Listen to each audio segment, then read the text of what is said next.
Hello students, मैं विनय कुमार, आपका maths tutor. देखिए आज एक्सरसाइज 1.4 करेंगे। इसके हमारे दो मेन कंसेप्ट रहेंगे। पहला जो हमारा फोकस रहेगा वो उस पर रहेगा कि रेशनल और इरेशनल नंबर के साथ हम कुछ अर्थमेटिक ऑपरेशंस करें, जैसे सम करना, डिफरेंस फाइंड करना, मल्टीप्लाई या डिवाइड करना। दूसरा फोकस रहेगा, बहुत इंपॉर्टेंट कंसेप्ट है, जिसमें आप पढ़ेंगे किसी भी इरेशनल नंबर में जो डिनोमिनेटर था उसको रेशनलाइज करना। तो आपके क्वेश्चंस कुछ इस तरह से होंगे, रेशनलाइज द डिनोमिनेटर, राइट। तो बहुत ही सिंपल क्वेश्चंस होते हैं, एग्जाम में आते हैं, बट कंसेप्ट क्लियर करना जरूरी है। मैथ्स में रट्टा नहीं मारना, कंसेप्ट सीखे विनय सर के साथ। चलिए स्टार्ट करते हैं। देखो फर्स्ट क्वेश्चन कह रहा है classify the following numbers as rational और इरेशनल। पहले मैं 3 पार्ट कर रहा हूं, ठीक है। इसके बाद में रिमेनिंग 2 पार्ट आपके लिए सॉल्व करूंगा। देखो ये कर रहा है फर्स्ट पार्ट 2 माइनस रूट 5। तो इसका हम रीजन यहां पे देंगे, डिफरेंस ऑफ, यहां थोड़ा सा पार्टीशन कर देते हैं, ठीक है। Difference of a rational and irrational number is always irrational. ये आपको याद रखना है कि डिफरेंस आप जो फाइंड कर रहे हैं, एक रेशनल है और दूसरा इरेशनल है, तो फाइनल रिजल्ट हमारा हमेशा इरेशनल होगा। इसको देखिए, इसको थोड़ा सा सिंप्लीफाई करने की जरूरत है। ब्रैकेट को हटा देना है और इस तरह से आपके सामने ये वैल्यू आएगी, ये कैंसिल हो जाएंगे और ये जो वैल्यू आएगी 3/1 हो जाएगा। 1 क्या होता है? हिडन है, डिनोमिनेटर में आप 1 कहीं भी लगा सकते हैं। और ये क्या होगा? P/Q की फॉर्म में, ठीक है। तो आप लिखेंगे, फिर से वही पार्टीशन कर देते हैं, it is in P/Q form, has, it is a rational number. बहुत सिंपल क्वेश्चन हुआ। ये देखिए इसमें क्या हुआ, इसमें सिंपली आप √7 को कट कर दें तो हमारे पास क्या बचा? 2/7। देखो इससे आसान क्या होगा, ठीक है। 2/7 डायरेक्ट ये हमें दिख रहा है कि P/Q की फॉर्म में। तो सेम यही रीजन हम यहां देंगे, it is in P/Q form, hence it is a rational number. Rational number, यहां पे भी हम नंबर लिखते हैं रेशनल फॉर्म, रेशनल नंबर। तो ये तीनों पार्ट हुए, ठीक है। तो आई थिंक आपको भी बहुत आसान लगे होंगे। चलो नेक्स्ट पार्ट्स कर लेते हैं हम, इसके 2 पार्ट बचे। तो फोर्थ पार्ट ये है 1/√2 और फिफ्थ में है 2π। देखो 1/√2 में क्या करेंगे हम, इसको थोड़ा सिंप्लीफाई करते हैं। तो इसमें हम √2 का मल्टीप्लाई और डिवाइड कर देते हैं, क्योंकि ये दोनों फिर से कैंसिल होकर 1 बन जाएगा, तो नंबर में कोई चेंज नहीं हुआ। अब ऊपर कितना हो गया? न्यूमरेटर में √2 और डिनोमिनेटर में क्या हुआ? अपने आप से मल्टीप्लाई हुआ तो रूट चला गया। अब देखो ये क्या होता है, इसमें जब आप इस इरेशनल नंबर को रेशनल से डिवाइड करते हैं तो हमेशा रेशनल मिलता है, क्योंकि ये नॉन टर्मिनेटिंग नॉन रिपीटिंग है। इसको आप ऐसे भी लिख सकते हैं 1.414, आगे ये कंटिन्यूसली चलता रहेगा इनफाइनेटली, और अपॉन 2। जब इसका एंड ही नहीं पता हमें, नॉन टर्मिनेटिंग है ना, तो हम कंप्लीट डिवाइड कैसे कर सकते हैं? बहुत सिंपल सी बात है। तो ये क्या हो जाएगा, हम इसका रीजन लिख देंगे, ratio of an irrational number and a rational number is always irrational। ये आप रीजन दें इसका। चलिए ये करते हैं, ये तो बहुत मजेदार है और बहुत इजी है।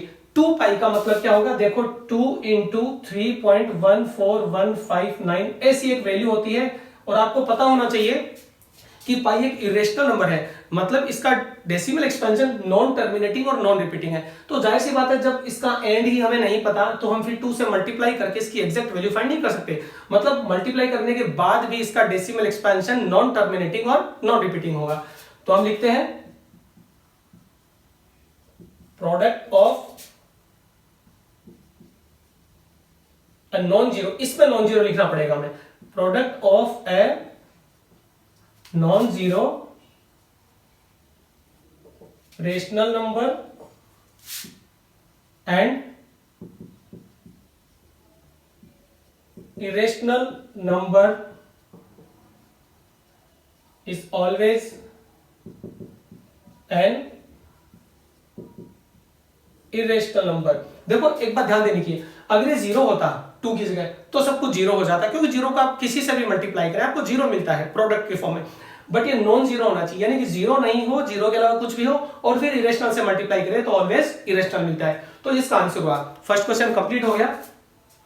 तो सेकंड क्वेश्चन सीधा सीधा आइडेंटिटी से रिलेटेड है। आइडेंटिटीज वैसे हम चैप्टर 2 में पढ़ेंगे, बट 7th और 8th में आप स्टडी कर चुके हैं। देखिए ये कह रहा है कि simplify each of the following expressions. अब इसको ध्यान से देखो, 3 + √3 2 + √2। आपने डिस्ट्रीब्यूटिव प्रॉपर्टी का नाम सुना होगा। तो इसमें हम क्या करेंगे, सिंपली देखो 3 को हम पहले इससे मल्टीप्लाई करेंगे 2 + √2, इस 3 को इस ब्रैकेट से, फिर √3 को भी इस ब्रैकेट से मल्टीप्लाई करेंगे, और इस तरह से क्या होता है हमारे सारी वैल्यूज एक दूसरे से मल्टीप्लाई हो जाती है। चलो बहुत सिंपल है, थोड़ा सा साइन का ध्यान रखना है, जहां पर नेगेटिव साइन आते हैं वहां पे केयरफुल रहे। देखो 3 × 2 = 6, 3 को √2 से मल्टीप्लाई किया 3√2, √3 को 2 से मल्टीप्लाई किया 2√3, और √3 को √2 से किया तो √6। ध्यान रखें स्क्वायर रूट में दोनों नंबर है तो डायरेक्ट हम मल्टीप्लाई कर सकते हैं। अब देखो इसमें हम क्या कर सकते हैं, हमारे पास कोई भी लाइक टर्म्स नहीं है तो इसलिए हम ऐड नहीं कर सकते। ऐसा नहीं कि आप देखो बहुत बार स्टूडेंट्स क्या करते हैं, गलती कर देते हैं, इन दोनों को ऐड करके लिख देते हैं 5 और अंदर भी लिख देते हैं 5। ये बहुत गलत है, ठीक है, इसमें आपको बिल्कुल मार्क्स नहीं मिलेंगे। 3 और 2 को ऐड नहीं करें, तभी करें जब रूट में सेम वैल्यू आए। मान लो यहां भी √2 होता तो ये 5√2 बनता, बट अभी आप इसको एज इट इज छोड़ दें, आपको कुछ भी नहीं करना है और ये इसका फाइनल आंसर होगा। ठीक है, चलो सेकेंड पार्ट देखो, a + b और a - b। तो आप इसमें लिखेंगे using a + b a - b = a² - b²। ठीक है, क्लास 8 में आपने अच्छे से पढ़ी, तो इसलिए हम क्या कहेंगे 3 + √3 × 3 - √3 = 3² - √3 होल स्क्वायर। अब देखो क्या हुआ, 3 का स्क्वायर 9 होता है और रूट से स्क्वायर कैंसिल हो जाता है, दोनों एक दूसरे को कैंसिल करते हैं तो ये 3 होता है, और इस तरह से इसका आंसर बन जाता है 6। तो 9 - 3 6 हुआ। चलो थर्ड पार्ट देखते हैं, a + b होल स्क्वायर बनना है, तो यहां पे मेंशन करेंगे using a + b whole square = a² + b² + 2ab। देखो बहुत आसान है, तो फिर आप लिखेंगे √5 + √2 होल स्क्वायर = क्या हुआ, √5 का स्क्वायर हुआ, देन √2 का स्क्वायर हुआ, 2 × अब इधर देखो एक बार a और एक बार b आएगा, तो दोनों वैल्यूज मेंशन करें इस तरह से। अब देखो क्या हुआ, √5 का स्क्वायर है तो ये स्क्वायर से रूट कैंसिल होके 5 बनेगा, इसका भी कैंसिल होके 2 बन जाएगा, और ये 2 एज इट इज रहेगा, रूट वाले नंबर्स मल्टीप्लाई होंगे तो √10 हुआ। अब सिंपली 5 और 2 को ऐड कर दो, 7 + 2 √10, ये हमारा इसका आंसर होगा। ठीक है, अब फोर्थ पार्ट करते हैं।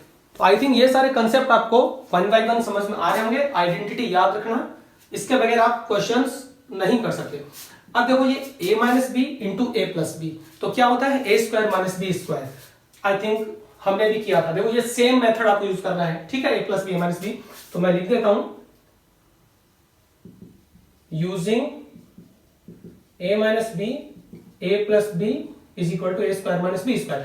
देखो रटे नहीं, एक बात का ध्यान रखें, ये प्लस यहां हो और ये माइनस यहां हो, कोई फर्क नहीं पड़ने वाला। ठीक है, तो अब आप इसको मल्टीप्लाई करते हैं √2, और ये होगा √5 + √2 = √5² - √2 होल स्क्वायर। ये 5 बन जाएगा, रूट से स्क्वायर कैंसिल हो जाएगा और ये 2 हो जाएगा, और इस तरह से इसका आंसर 3 होता है। तो 5 - 2 = 3। काफी आसान क्वेश्चन था, नोट कर ले। तो क्वेश्चन 3 ये पूछ रहा है कि recall that pi is the ratio of circumference and diameter it thus pi is equal to c/d. This seems to contradict that pi is an irrational number. How will you resolve this contradiction? देखो क्या contradiction क्या होता है कि जब आप किसी concept को या किसी भी टॉपिक को आप कुछ कंसिडर करके चलते हैं कि इस तरह से सही है, बाद में आप प्रूव करते हैं कि no it is wrong, it is not right, यह कॉन्ट्रडिक्शन होता है कि सही और गलत में थोड़ा सा मतभेद हो जाना। अब यहाँ पे क्या हो रहा है, ध्यान से देखो, पाई का फॉर्मूला होता है सर्कमफ्रेंस अपॉन डायमीटर, यानी सर्कल के सर्कमफ्रेंस को सर्कल के डायमीटर से डिवाइड करें तो पाई आता है। अब जब दो नंबर्स का रेशियो हम लिख रहे हैं, इसका मतलब ये p/q की फॉर्म में है, तो आपका पाई क्या हुआ, रेशनल। लेकिन हमें पता है pi is an irrational number, यानी नॉन टर्मिनेटिंग नॉन रिपीटिंग होता है वो। तो फिर ये कॉन्ट्रडिक्शन हुआ, इसको कैसे रिजोल्व करेंगे? इसका सीधा सा देखो आंसर है, इसका हम रीजन दे सकते हैं, there is no contradiction because, देखो ध्यान से समझना इस कंसेप्ट को, because when we measure the diameter and circumference of a circle, we take only approximate values. Hence pi is an irrational number. क्या होता है देखिए, जब भी हम सर्कल का डायमीटर मेजर करते हैं स्केल या अदर डिवाइस को यूज करके, तो हम उसकी एग्जैक्ट वैल्यू फाइंड नहीं कर सकते, 100% नहीं, ठीक है। जैसे मान लीजिए वो मिलीमीटर या सेंटीमीटर का कोई पार्ट है, तो हम एग्जैक्ट नहीं पता कर सकते, तो उसका हम अप्रोक्सीमेट लेते हैं। इस तरह से क्या हुआ, सिर्फ अप्रोक्सीमेट वैल्यू ही रखकर हम पाई की वैल्यू कैलकुलेट करते हैं। अदरवाइज पाई क्या होता है, इरेशनल नंबर होता है। तो ये रीजन आप दें, इसको समझे, इस कंसेप्ट को, और अपनी लैंग्वेज में भी आप लिख सकते हैं, ठीक है। स्टूडेंट्स क्वेश्चन 4 कर रहा है कि represent root 9.3 on number line. अब देखो इससे रिलेटेड एक क्वेश्चन मैंने बताया था रूट 5 ऑन नंबर लाइन, शायद ये फर्स्ट या सेकंड एक्सरसाइज में था, बट इस नंबर के लिए मेथड थोड़ा डिफरेंट है। तो इसका सॉल्यूशन देखने के लिए आप मेरा ये वाला वीडियो देखें, इस पर मैंने अच्छे से एक्सप्लेन किया है। तो स्टूडेंट्स इस एक्सरसाइज का ये लास्ट क्वेश्चन है। देखिए rationalise the denominator of the following, जैसा कि मैंने बताया था आपको, ये बहुत ही मेन कंसेप्ट है। इसमें क्या करना होता है आपको, बहुत ध्यान से समझना, रेशनलाइज द डिनोमिनेटर, यानी कि देखो डिनोमिनेटर में क्या है, इरेशनल नंबर, इसको रेशनल में कन्वर्ट करना है। तो अल्टीमेटली हम एक इरेशनल नंबर को रेशनल में कन्वर्ट करेंगे, बट सिर्फ डिनोमिनेटर में। इन सब को जो नीचे लिखे हैं ये सब इरेशनल नंबर है, इनको रेशनल में कन्वर्ट करना है। तो एक बहुत ही प्रॉपर एक तरीका इसको करने का, देखो क्या करेंगे, इस नंबर को क्या करते हैं, जो नीचे डिनोमिनेटर है उसी से मल्टीप्लाई और उसी से डिवाइड करते हैं, ठीक है। अब आपको लग रहा होगा ऐसा क्यों कर रहे हैं, ऐसे इसलिए कर रहे हैं ताकि नीचे नंबर स्क्वायर होगा, जिससे रूट क्या होगा, कैंसिल हो जाएगा और एक 7 हो जाएगा हमारे पास। अब देखो ऊपर के दोनों नंबर्स मल्टीप्लाई हुए तो बना रूट 7 बन जाए रूट 7, नीचे जो हुआ वो रूट 7 का स्क्वायर हुआ। तो इस तरह से इसका जो आंसर हुआ वो हुआ रूट 7/7। अब देखो कि नीचे रेशनल नंबर था और अब हमारे पास रेशनल आ गया है। फाइनली जो वैल्यू है वो चेंज नहीं हुई है, वो वही रहेगी। सेकंड पार्ट देखो, इसमें ये भी एक खास तरीका होता है, जो नीचे नंबर्स के बीच में साइन दिया गया, साइन को हम अपोजिट साइन से एक नंबर लेके मल्टीप्लाई और डिवाइड करते हैं।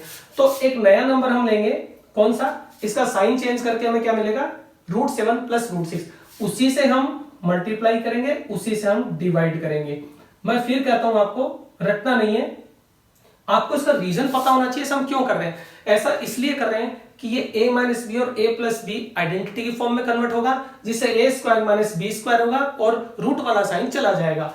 देखो क्या होगा, इसको हमने 1 से मल्टीप्लाई किया एज इट इज, ठीक है। नीचे देखो जब इसको इससे मल्टीप्लाई करेंगे तो a माइनस बी और a प्लस बी, ये हुआ a square minus b square, ठीक है। आगे देखो ऊपर वाला एज इट इज रहेगा और नीचे क्या हुआ, रूट और स्क्वायर कैंसिल होते हैं 7, इसी तरह से ये भी हो गया 6 और ये बन गया root 7 plus root 6/1।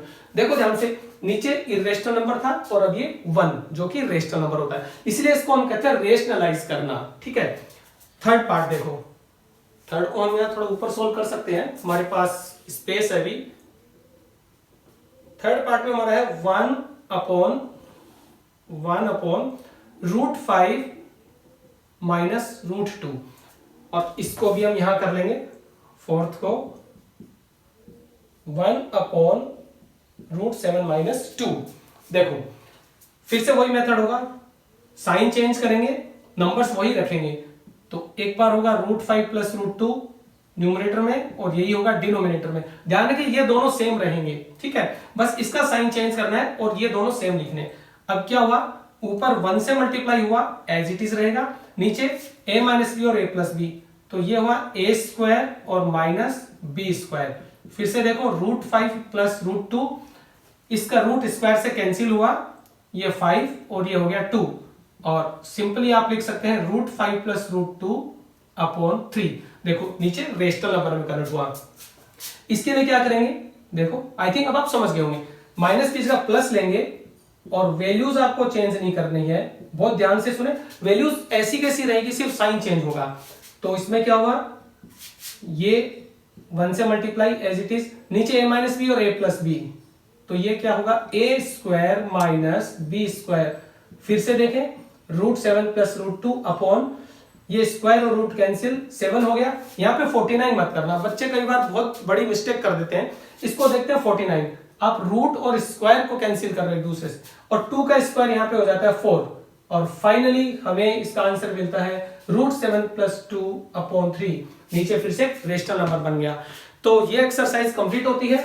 Last exercise बची हुई है और वो है एक्सपोनेंट्स और पावर पे। तो बहुत अच्छी एक्सरसाइज है, बहुत आसान होगी। मैं आपको कंसेप्ट बताऊंगा, फिर हम सॉल्व करेंगे। तो स्टूडेंट्स, इस वीडियो को लाइक, शेयर और सब्सक्राइब कर देना। पहली बार देख रहे हैं जरूर सब्सक्राइब करें, क्योंकि कंटिन्यूअसली आपको क्लास 9th की मैथ्स के सारे सॉल्यूशंस मिलेंगे। मिलते हैं नेक्स्ट वीडियो में। Good day.